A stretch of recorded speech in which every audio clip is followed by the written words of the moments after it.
Bom, gente, bom dia de novo. Agradecer o convite, iniciar agradecendo o convite que o Ed Carlos nos fez.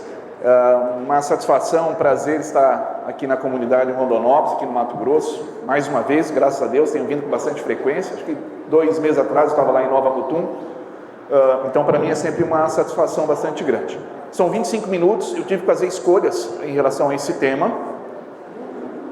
E a minha escolha, então, foi em 25 minutos apresentar aquilo que eu considero mensagens importantes para entregar para vocês. Algumas estratégias, falar de alguns princípios, entre eles maximizar a ingestão minimizando o tempo, porque a gente está focando em produção a pasto, em lavouras de carne, produção a pasto principalmente, então o foco da minha apresentação está nisso. Para produzir carne a pasto, a gente vai trazer um novo conceito, que é um conceito de minimização de tempo na operação, e tempo significando pastejo. Depois nós vamos falar sobre a questão de impactos ambientais, porque isso é uma questão que vai nos pegar, muito já está nos pegando. E finalmente a questão, uma finalização com uma mensagem em relação ao planejamento desses sistemas, né?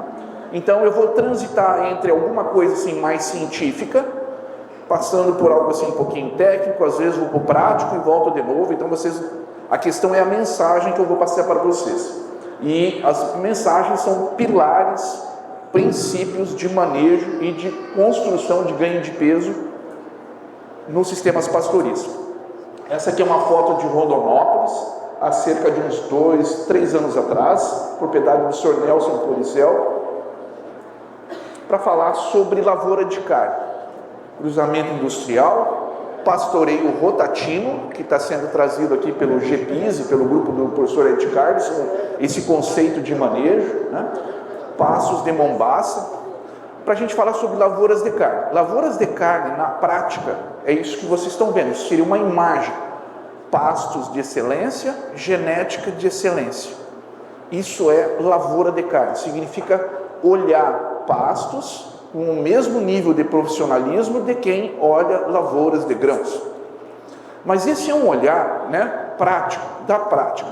Se você olhar lavoura de carne por trás disso daí, esse é o sistema da lavoura de carne. Me perdoe que está em inglês, é só para ilustrar vocês, né? Isso aqui é o ganho de peso, ADG.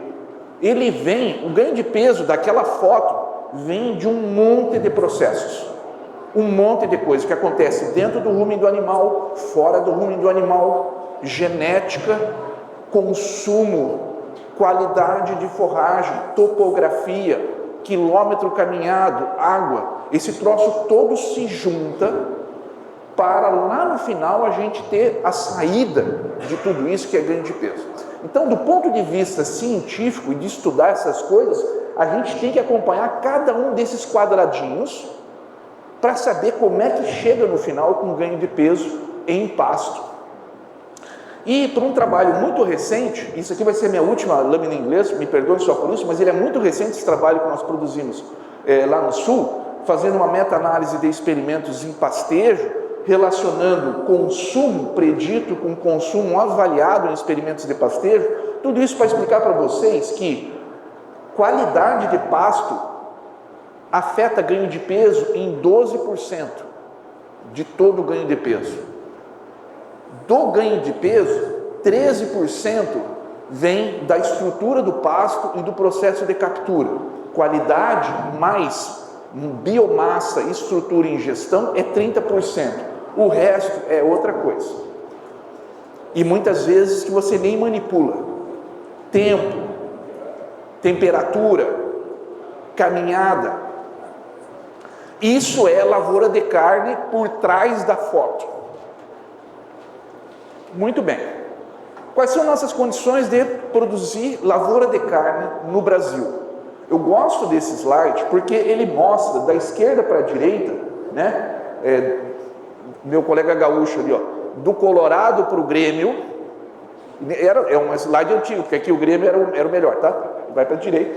Vocês veem no Brasil, né, aonde você pode fazer lavoura de carne barata, que é condições de clima favoráveis para crescimento vegetal. Aonde está azul é bom e aonde não é azul vai diminuindo para a situação ruim. Então, isso aqui é o slide com a seguinte mensagem: estamos com a faca e o queijo na mão, sempre tivemos, né? Como diz, né, o Ed Carlos, Deus nos colocou aqui um lugar que nós temos.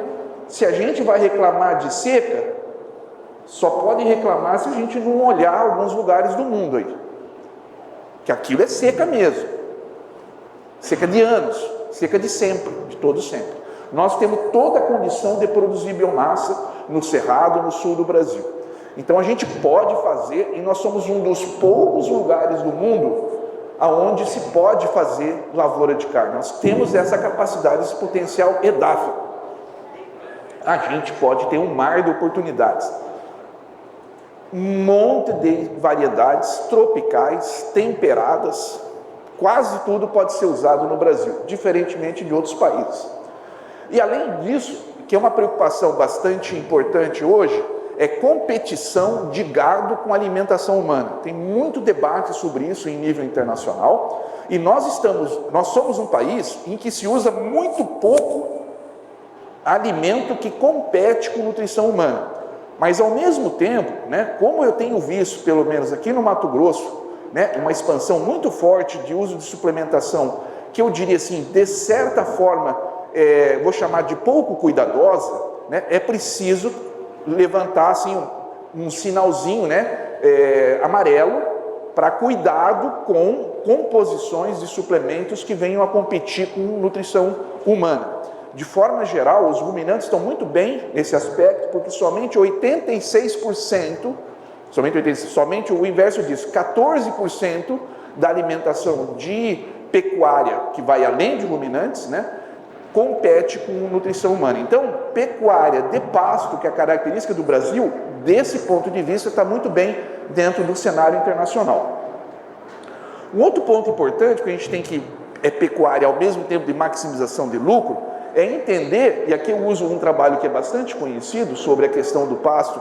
Todo mundo fala que o pasto é a forma mais barata, sem dúvida que é, mas aqui tem números, né, comparando dieta de coxo versus dieta de pastagem, da esquerda para a direita.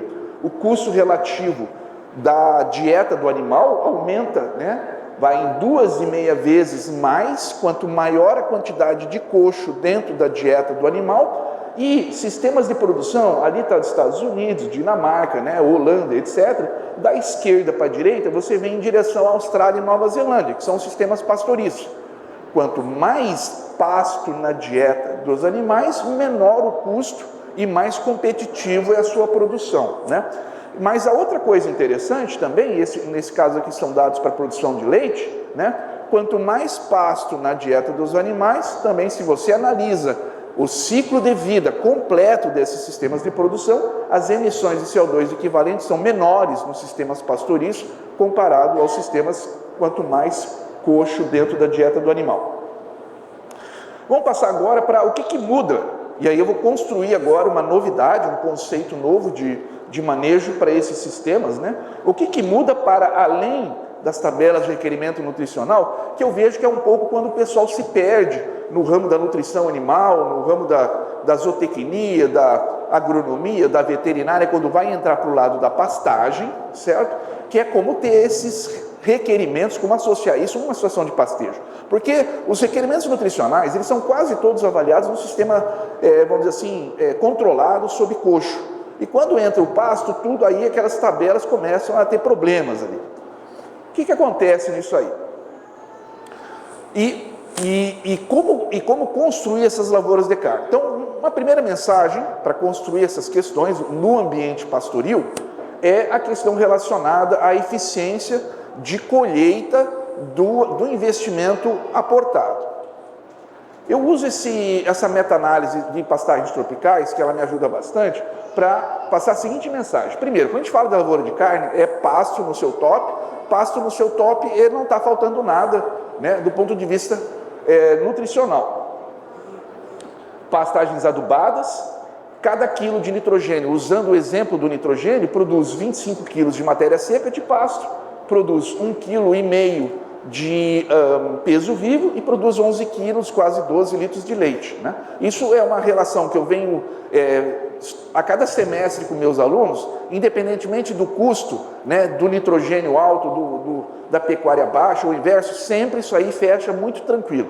Só que você precisa colher isso. E para colher isso, eu trago um exemplo da Nova Zelândia, né, com cordeiros, que é só para exercitar o raciocínio. Aqui vocês têm cordeiros que vão do desmame de 30 quilos ao abate 40 quilos, ele tem que percorrer 10 quilos, certo, para ser entregue, num ritmo de ganho de peso. Olhem só os 100 gramas e os 300 gramas. Os 100 gramas por dia é o bicho que está apertado numa lotação, certo? Ele está ganhando 1 quilo por dia por causa que ele está restrito na ingestão, porque tem muita lotação, mais lotação do que deveria ter. Então, ele consome 100 quilos de pasto para transformar 10 quilos de carne e ser vendido. Se o mesmo animal, se ele é trabalhado no manejo de pastagem de forma a ter máxima ingestão do pasto, e ao invés de 100 gramas ele está próximo do potencial genético dele, 300 gramas por dia, ele passa por um ganho de peso não de 1 quilo por dia, mas de 1,7 kg. Cada dia ele ganha 70 gramas a mais. Ele faz esse percurso de 30 quilos a 40 em 33 dias. E em 33 dias, né, comendo mais, né, ele consome então 55 quilos de matéria seca para percorrer os mesmos 10 quilos, de 30 a 40. Então, isso é uma forma de eu falar para vocês sobre que cada dia num pasto o animal tem que estar no máximo ganho de peso e não mais ou menos, porque cada dia que ele está lá no mais ou menos, ele consome pasto que não converte em ganho de peso e gasta, é um animal ineficiente. Uma outra forma agora de mostrar, impossível você está marcando errado, mas já vou terminando. Outra forma de mostrar essas dificuldades, né? Isso aqui é um trabalho, eu vou usar o gado de leite para fazer essa explicação, né? Um animal, quando você trata ele 100% no coxo, ele em 260 minutos, ele consome os requerimentos que ele precisava. Se ele tiver que buscar a mesma coisa no pasto, ele leva mais de 500 minutos para buscar a mesma coisa. Isso é para ilustrar que o problema de animal no pasto, muito é tempo. Pouca gente fala, todo mundo fala de FDN, fala de proteína, ninguém fala de tempo. Então, animal no pasto e o tempo vai desenvolver o conceito que eu quero trazer para vocês. Então, o tempo de alimentação é muito diferente para atingir os mesmos requerimentos nutricionais. E esse aqui é um trabalho ali que está em gramas de proteína bruta por metro quadrado, uma relação de qualidade por volume, né? Como é que está a concentração de proteína bruta dentro do coxo versus a concentração do pasto. O do pasto é extremamente diluído. Não é que não tem proteína, não é que não tem qualidade, ele é extremamente diluído. Por isso que o animal perde tanto tempo para ir colher. Então, esse conceito do tempo, ele não está integrado dentro dos princípios de manejo, da maior parte dos princípios de manejo que são falados. E por isso, então, a gente desenvolveu desde 1995 o conceito do manejo em pastoreio rotatino, que é um manejo que a gente visa minimizar o tempo dos animais, maximizar a ingestão de nutrientes, minimizando o tempo. Aqui tem um exemplo com vários de equipamentos que a gente controla todo o comportamento digestivo do animal. Isso aqui é só para ilustrar que a gente tem vários experimentos de entrada, de saída. A gente transforma isso tudo em metas de manejo de pasto, alturas, por exemplo, de altura de entrada, altura de saída, mas sempre maximizando a ingestão por unidade de tempo. Não posso entrar em detalhes nisso, né? Mas isso aqui é um trabalho que a gente testou, foi publicado agora em 2021, uma revista importante, que a gente comparou essa proposta do rotatino visando minimização de tempo versus o rotativo tradicional e clássico, né? E nós verificamos que no rotativo clássico, você consome 34 quilos de matéria seca para fazer 1 quilo de carcaça. Aqui é carcaça, não é peso vivo. E no caso do rotatino, 19 quilos de matéria seca para fazer não é a mesmo quilo de carcaça, mas vamos chamar de quilo de carcaça. E com um ganho, com um gasto, né, de 50 centavos de dólar por quilo versus $1,40 por quilo de carcaça.